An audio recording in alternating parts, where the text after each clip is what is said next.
우리에게 주신 하나님의 말씀 갈라디아서 1장 1절에서 10절 말씀 함께 교독하겠습니다.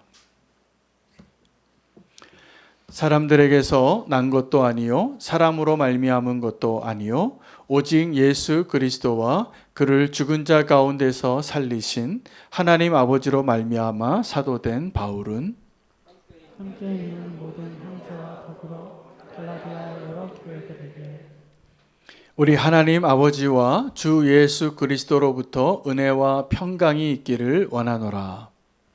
그리스도께서 하나님 곧 우리 아버지의 뜻을 따라 이 악한 세대에서 우리를 건지시려고 그리스도를 계속하기 위하여 자기 몸을 주셨으니 영광이 그에게 세세토록 있을지어다. 아멘.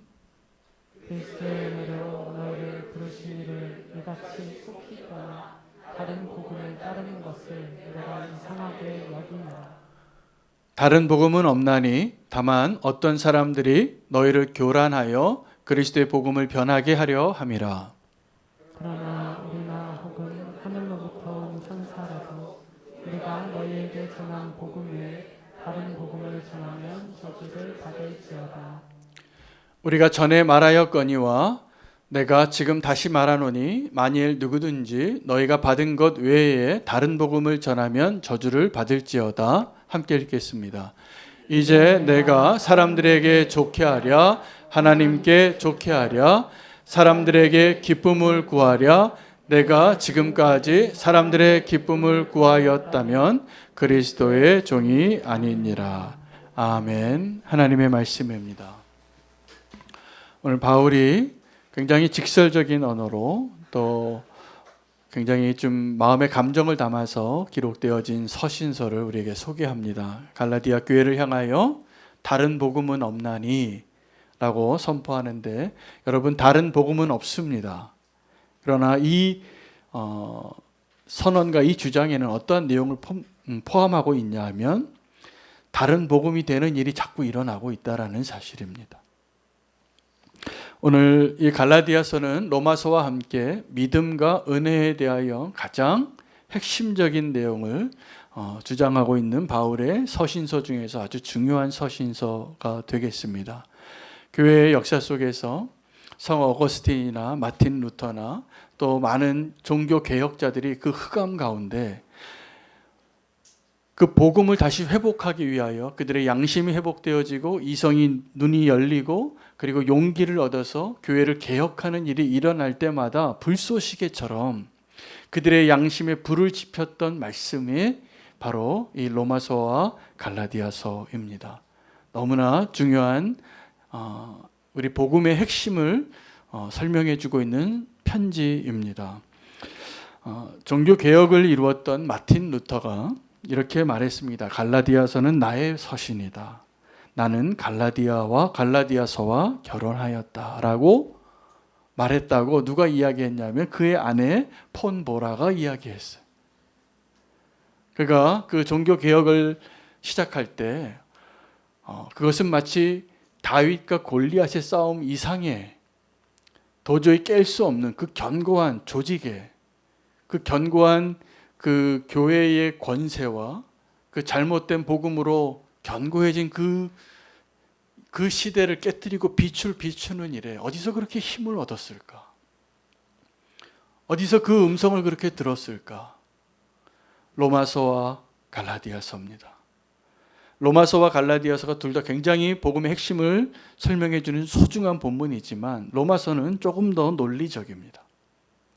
그래서 이성적으로 우리가 복음이 무엇인가, 믿음이 무엇인가, 하나님의 은혜가 무엇인가 깨닫게 해주는데 아주 논리적인 설명을 했다면 오늘 이 갈라디아서는 동일한 이야기를 하는데 다른 창구로 이야기합니다. 굉장히 감정적이고 논쟁적입니다. 그래서 한번 논쟁해 보자고. 그리고 그가 정말 부모의 심정으로 그 직설적이고 또 강한 어조로 다르게 표현하면 그가 화가 났어요. 왜냐하면 어떻게 이렇게 속히 하나님을 떠나서 다른 복음으로 갈 수 있냐고. 어떻게 이렇게 빨리 변질될 수 있느냐고 따지는 거죠. 여러분, 우리가 길을 잃고 또 힘을 잃고 소망을 잃고 믿음의 길에 방황할 때 로마서와 갈라디아서가 우리에게 다시 빛을 비춰주고 다시 믿음을 회복하게 하고 다시 우리의 복음을 온전케 하는 일을 하게 하는 하나님의 축복의 도구가 될 것이라 믿습니다. 그래서 저는 오늘 이제 고린도 전후서를 마치고 새로운 강의 본문으로 갈라디아서를 시작하면서 하나님이 행하실 일을 기대합니다. 우리에게 하나님이 온전한 복음이 회복되게 하실 것이라고 기대가 되어집니다. 여러분, 그 기대로 오늘도 이 말씀을 꼭 받으시기를 원합니다. 그 불꽃이 다시 저와 여러분의 심령 안에 타오르게 되기를 소망합니다. 여러분, 교회의 위기와 복음의 위기가 꼭 같지만은 않습니다. 질문을 한번 해보고 싶습니다. 여러분, 지금 저와 여러분이 믿음 생활하고 있는 이 2022년의 한국 교회의 상황이 교회의 위기입니까? 아니면 복음의 위기입니까? 무엇의 위기라고 생각하십니까? 여러분, 교회가 위기를 겪을 때가 있습니다. 안팎으로, 밖에서는 핍박을 하고 안에서는 분열이 일어나고 이단들이 설치고 또 사랑이 식어지고 있을 수 없는 죄악이 일어나고 아픈 모습을 보이는 그런 교회의 위기가 보일 때가 있습니다. 그런데 우리가 복음의 위기가 잘 보이지 않아요. 이 복음이 정말 변질되어서 정말 온전한 복음이 아닌데 우리가 복음이라고 생각하고 살아가고 있는 것처럼 위험한 게 없는 것입니다. 그래서 오늘은 우리가 교회의 위기가 아니라 이 복음의 위기에 대한 그 긴박한 위기감을 느낄 수만 있다면, 그리고 바울이 갈라디아서를 통해서 우리에게 전하고 싶은 메시지도 동일하게 지금 교회의 위기 이전에 그 복음의 위기에 대해서 강한 어조로 우리에게 말하고 있기 때문에 그렇습니다. 교회가 위태로울 때 사실은 복음이 위태로운 적이 많이 없습니다. 아이러니하게도 교회가 위태로워지는 이유가 아마 복음이 온전했기 때문일 것입니다. 그리고 교회가 정말 위태로울 때 복음의 능력은 그들을 다시 한번 회복하게 하고 그들이 다시 하나님 앞에 하나님의 나라를 온전히 세우는 일에 능력을 발휘했습니다. 그런데 교회가 무너졌는데 그 교회가 온전히 다시 복음으로 회복되어지는 능력을 경험하지 못하고 있다면 복음의 위기입니다.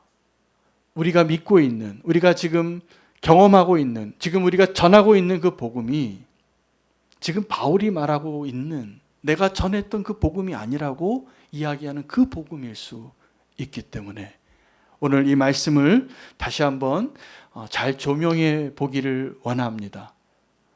그래서 교회가 위기를 당할 때 사실은 소망이 시작이 될 수 있는 거예요.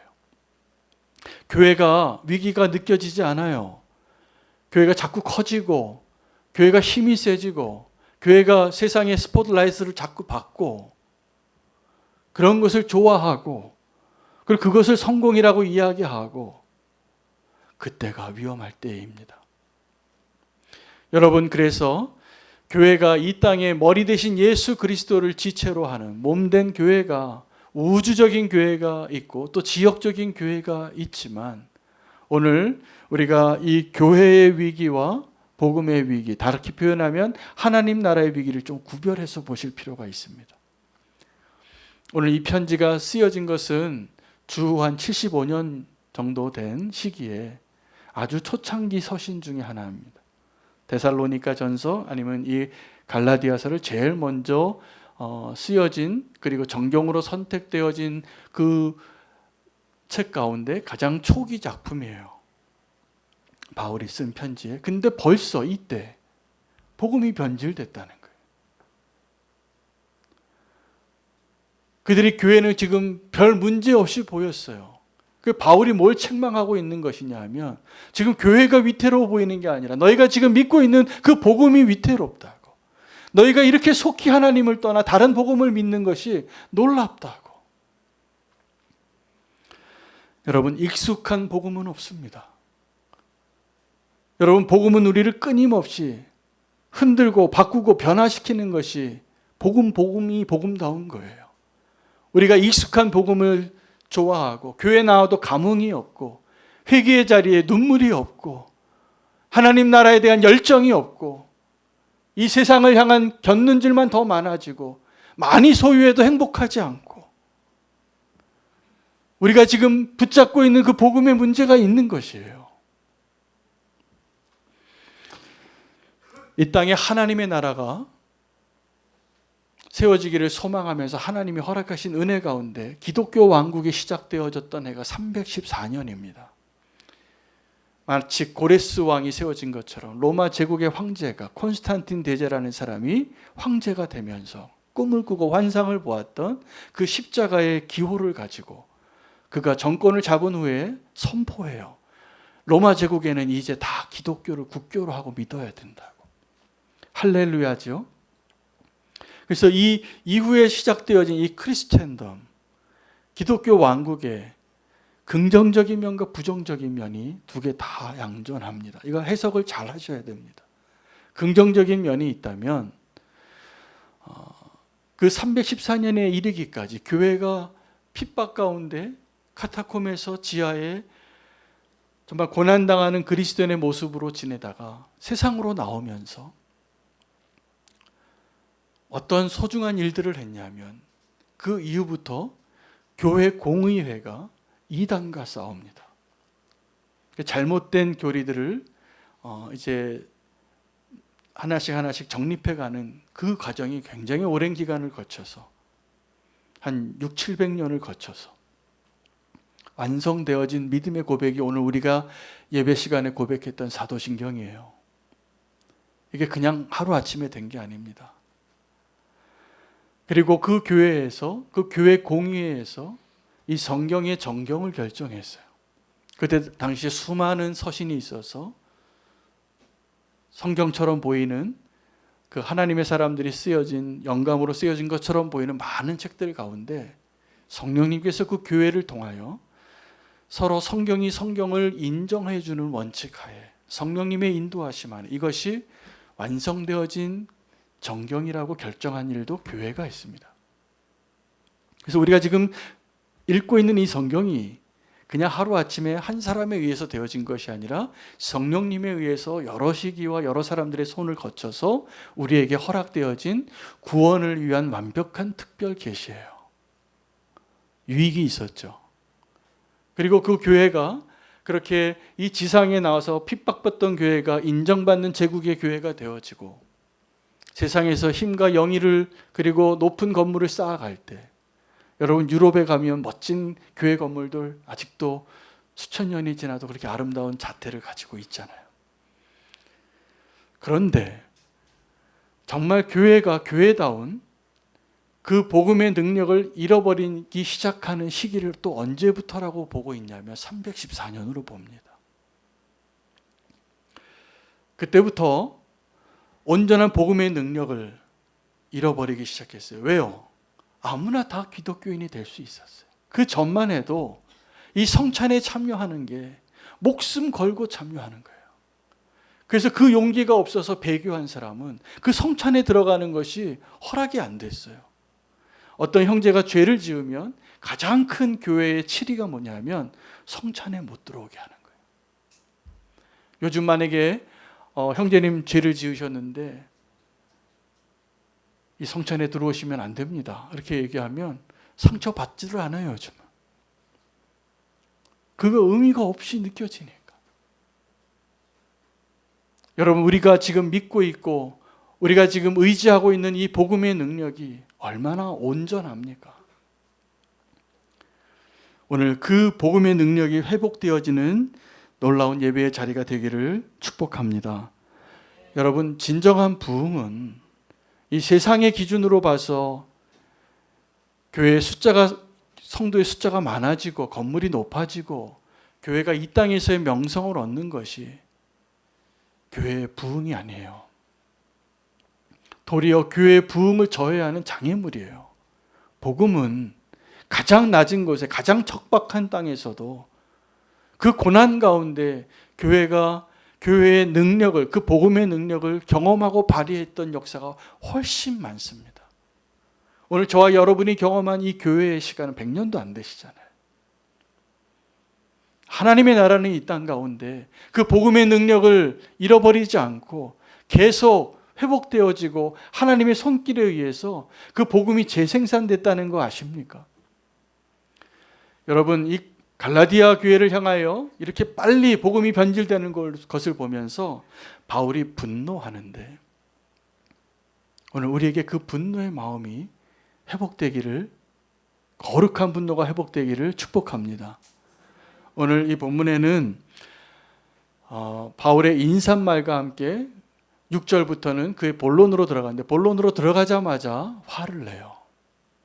너희가 어떻게 이렇게 속히 하나님을 떠나서 변질된 복음으로 만들었느냐고.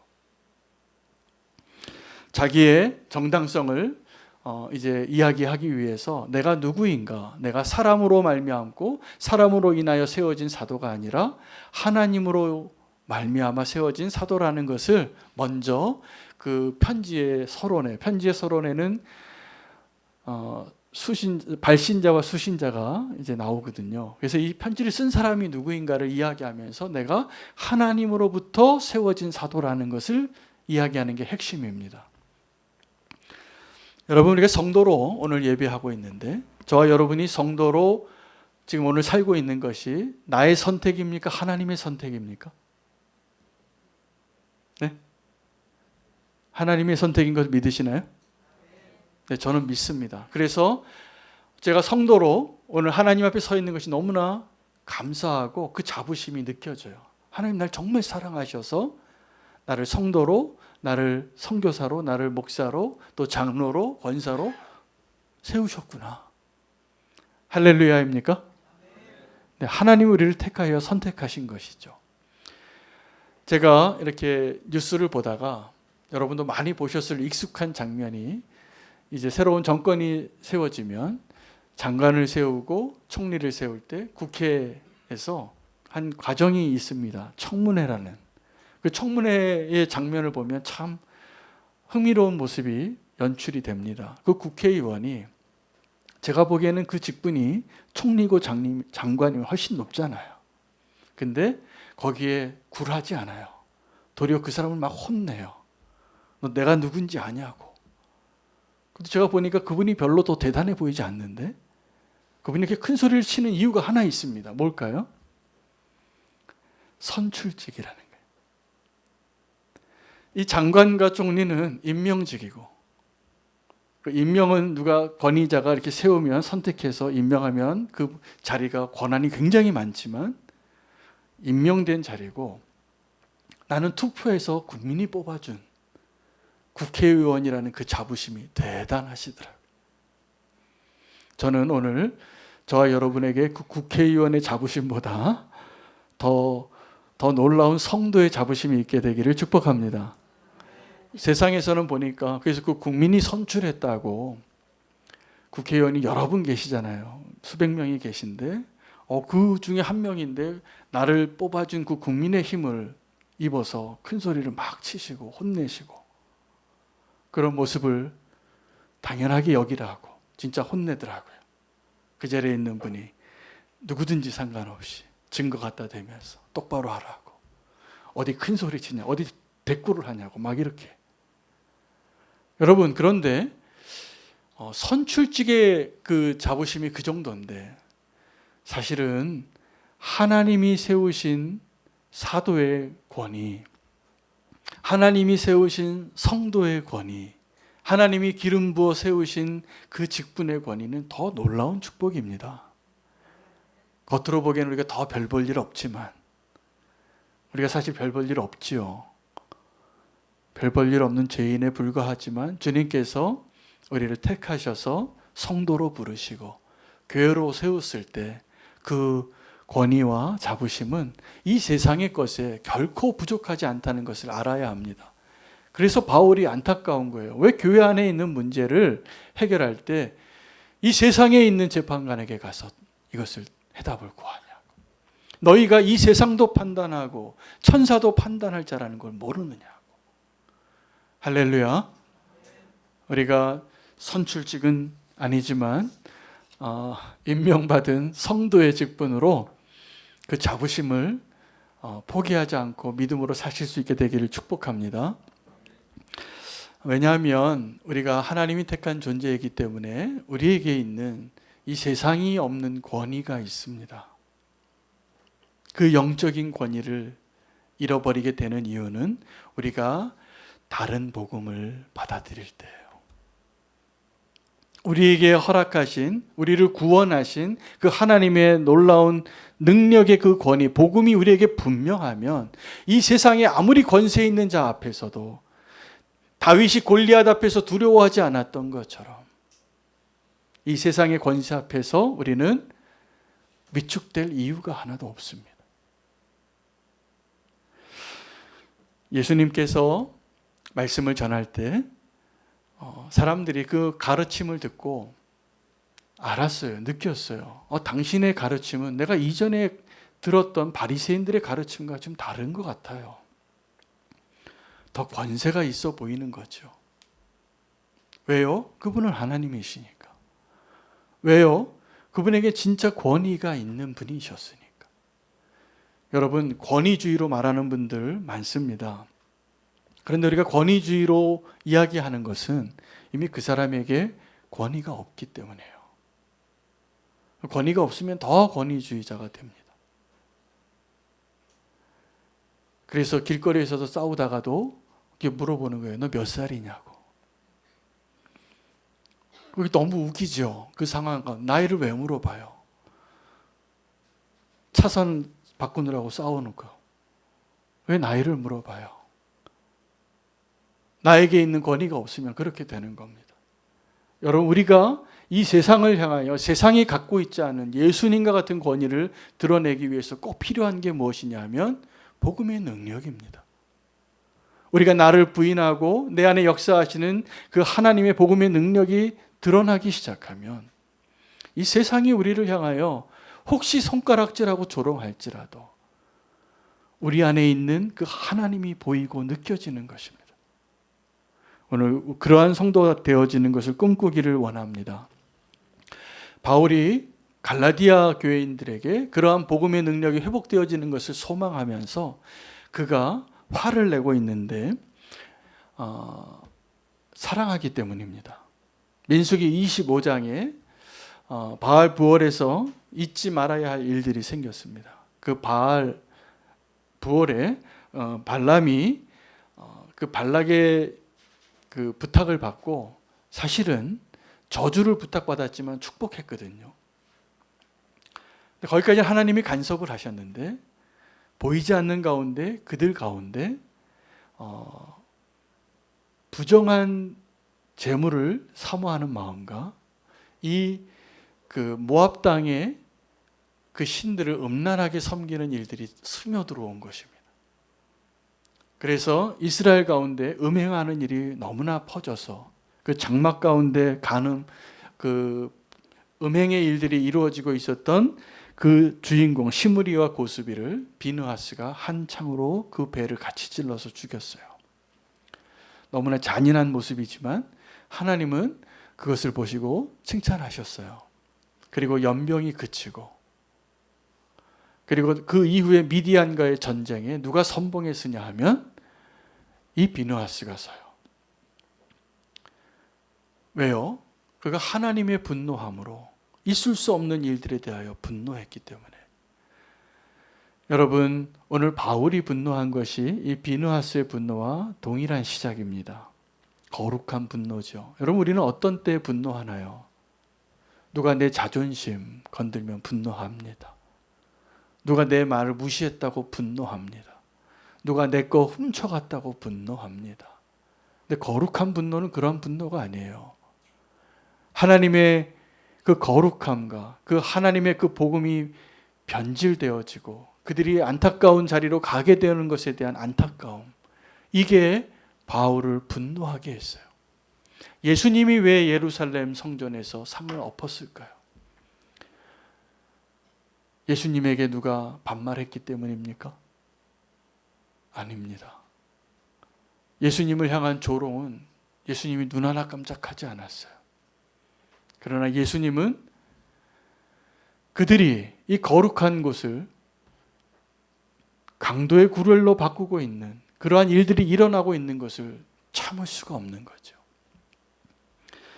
우리에게 거룩한 분노가 회복되어지는 것은 하나님의 사랑을, 또 이 복음의 능력을 우리가 놓치고 싶지 않을 때만 가능합니다. 오늘 갈라디아서를 향한 바울의 분노와 바로 전에까지 우리가 말씀을 받았던 고린도 교회를 향한 바울의 분노가 조금 다릅니다. 고린도 교회를 향하여서 바울은 뭘 요구하고 있냐면 너희의 믿음을 확인해 보라. 너희가 믿음 안에 있는지 주 안에 있는지 확실하지 않으면 너희가 버림받은 자라고 좀 아주 과격한 결론을 내렸죠. 오늘 갈라디아 교회를 향하여서는 너희의 복음이 온전한가 확인해 보라. 그 복음의 온전함을 무엇을 기준으로 확인할 수 있냐면 내가 사람을 기뻐하는가 하나님을 기뻐하는가. 누구에게 인정받아야 하는가? 사람에게 인정받아야 하는가? 하나님에게 인정받아야 하는가?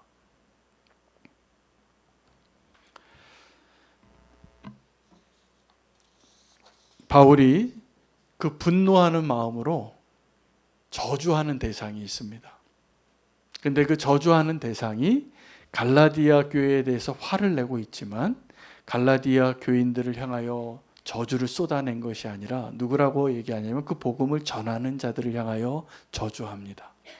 누구라도 내가 너희에게 전한 복음을 바꾸어 다른 복음을 전하는 자가 있다면 그 사람이 우리일지라도 그 사람이 천사일지라도 저주를 받을지어다. 여러분, 고린도 교회에서 바울이 책망할 때 잊지 말아야 할 일들이 또 있었죠. 교회 안에 음행이 있었습니다. 어떤 아버지의 아내와 아들이 음행을 했는데 그 일을 치리하지 않은 거예요. 그래서 바울이 그 본문에서 누구를 책망하고 있냐면 그 음행한 사람들을 책망하는 게 아니에요. 잘 보시면. 그 음행한 자들을 다루지 않은 자들을 책망하는 거예요. 오늘도 너희가 지금 다른 복음을 받아들이는 것에 대해서 책망하기 이전에 다른 복음을 전하는 자들을 저주하는 거예요. 여러분, 저와 여러분이 오늘 나의 복음을 확인해 봐야 됩니다. 나의 복음, 내가 지금 알고 있고 누리고 있고 경험하고 전하고 있는 이 복음이 어떠한 복음인가? 왜냐하면 지금 내가 전하고 있는 이 복음이 온전한 복음이 아니라면 지금 우리는 그 복음을 변질시키는 일을 하고 있는 것이거든요. 둘 중에 하나예요. 내가 그 복음을 지금 누리고 소유하고 복음의 능력 안에 살든지 아니면 내가 지금 가짜 복음을 전하고 있든지예요. 근데 그 저주가 그 가짜 복음을 전하는 자들에게 지금 향하고 있다는 사실입니다. 두려운 이야기예요. 정말 두려운 이야기예요. 여러분, 우리가 게임을 하면 운동에 가면 아니면 우리 수련회 가면 꼭 빠지지 않는 게임이 하나 있습니다. 여러 사람이 함께 웃을 수 있는 게임인데 팀별로 10명씩 줄을 세우고 첫 번째 서 있는 분이 어떠한 메시지를 여기 뭐 사과 이렇게 쓰면 사과를 설명하는데 말하면 안 돼요. 그런데 말하지 못하니까 수단과 방법을 뭐 이렇게 제스처를 하고 했는데 10명이 지났을 때 이 사과가 파인애플이 되어버리고 사랑한다고 하는 말이 미워한다로 바뀌고 그 전달한 그 내용이 얼마나 달라졌는가를 보면서 우리가 배를 잡고 웃죠. 여러분, 그런데 정확하게 지금 그 일이 우리 가운데 이루어지고 있는 것입니다. 그 바울이 분노하고 있고 바울이 지금 이 감정을 추스리지 못하고 감정이 느껴질 정도로 이런 글을 쓰게 된 데에는 이 복음이 변질되는 것에 대해서 거룩한 분노가 일어나고 있는 것입니다. 우리는 이 복음을 전하고 복음을 지금 붙잡고 있으면서 온전한 복음이 아니어도 괜찮은 것 같이 살아요. 괜찮지 않습니다. 여러분, 우리가 들었던 복음, 우리가 알고 있는 복음대로 말하지 않고 살아내지 않는 것이 얼마나 위험하고 얼마나 하나님을 마음 아파하게 하는 일인지 알지 못하면 지금도 우리는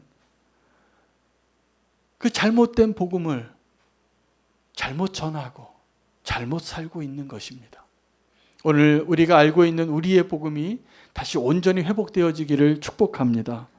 그 일이 어떻게 가능합니까? 말씀으로만 가능해요. 다시 말씀으로 돌아가야 됩니다. 다시 성령님의 도우심을 받아야 합니다. 다시 하나님의 그 권위와 하나님의 진리 앞에 우리가 순종함으로, 믿음으로 그 일이 가능하도록 용기를 내야 합니다.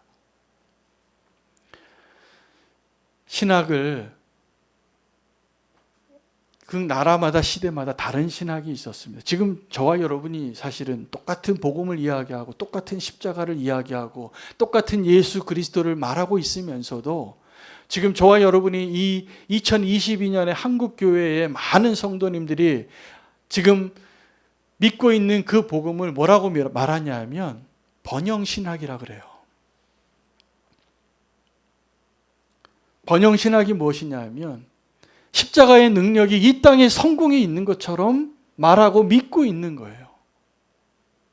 아닙니다. 정반대일 때가 훨씬 많았습니다. 그러므로 지금 저와 여러분이 살고 있는 지금 이 시대의 교회의 모습과 우리가 알고 있는, 우리가 지금 전하고 있는 복음이 위태로워요.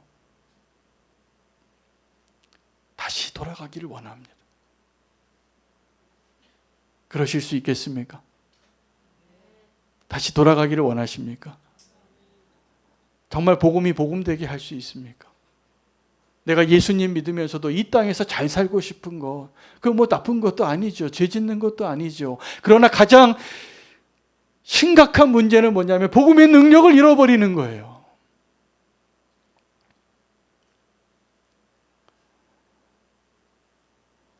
또 하나의 신학이 있습니다. 이 시대 한 시대를 해방신학이라는 것이 있었어요.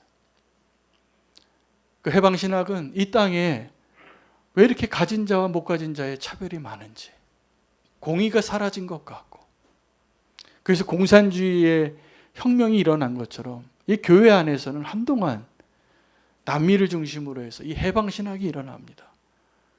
사회에 부조리가 많았던 나라에서부터. 그것은 무엇을 의미합니까? 여러분, 온전한 복음이 아니었어요. 결국은 교회가 다 약해지고 복음의 능력을 잃어버렸어요.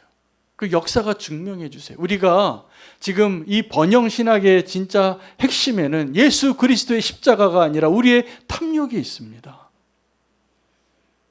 해방신학의 정말 그 밑바닥에는 예수 그리스도의 십자가가 아니라 나의 의로움이 있습니다. 그리고 그거 복음이라고 말하고, 그거 십자가라고 말하고, 그거 믿는다고, 그것을 예수님 따르는 것보다 더 중요하게 여기고 살아봤어요. 여러분, 지금 우리가 다시 예수 그리스도로, 온전한 복음으로, 그리고 십자가의 복음으로 돌아가는 일이 오늘만 있었던 일이 아니라, 오늘만 해야 될 일이 아니라 끊임없이 있었습니다. 수많은, 여러분, 복음은, 예수 그리스도의 십자가는 우리를 그냥 내버려 두지 않아요. 그래서 익숙한 복음이라는 것은 없습니다. 하루를 살아도 우리가 그 십자가 앞에서 도전받고 우리가 변화되어지지 않고 깨어지지 않으면 우리가 지금 다른 복음으로 향하고 있는 것임을 알아야 돼요. 입술로는 나는 죽고 예수로 살고 너무나 잘 이야기해요. 그러나 삶 가운데 나를 부인해야 하는 그 자리에서 얼마나 우리가 머뭇거리고 살아가는지 모릅니다. 하나님의 말씀에 순종하는 게 왜 그렇게 어려운지 모릅니다. 우리의 복음에 문제가 있기 때문이에요. 다시 온전히 예수님 때문에 기뻐할 수 있는 자가 되기를 원합니다. 여러분, 우리가 온전한 복음이 아닌 다른 복음으로 날마다 그렇게 변질되어지는 이유는 다른 기쁨 얻기 위해서였어요. 그러나 온전한 복음이 우리를 정말 기쁘게 할 것입니다. 할렐루야. 여러분 그걸 믿으시기 바랍니다. 오직 예수 그리스도의 십자가의 복음 이외에 다른 복음을 전하는 자는 저주를 받을지어다. 그런데 그 저주가 누구를 향하고 있냐 하면 복음을 전하는 자에게 있어요. 우리가 오늘 하루를 그 복음의 능력으로 살아서 복음의 통로로 동일하게 살든지 아니면 그 복음을 변질시키는 자로 살든지 둘 중에 하나라니까요. 복음을 변질시키지 않는 자로 사는 축복의 삶을 다시 한번 회복하시기를 축복합니다. 거기에 진정한 기쁨이 있습니다.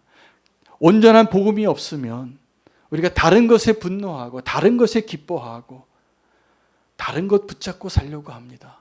주님이 우리에게 요구하시는 게 무엇인지 아십니까? 그것 좀 버리라는 거예요. 우리가 그거 없으면 살 수 없을 것 같이 놓지 못하는 것들 필요하죠. 우리가 살다 보면 돈도 필요하고 친구도 필요하고 건강도 필요하고 집도 필요하고 차도 필요하고 그것을 위해서 사는 것은 아닙니다. 그러나 우리가 주님을 위해서 살 때 하나님 그 허락하시면 마음껏 누리세요.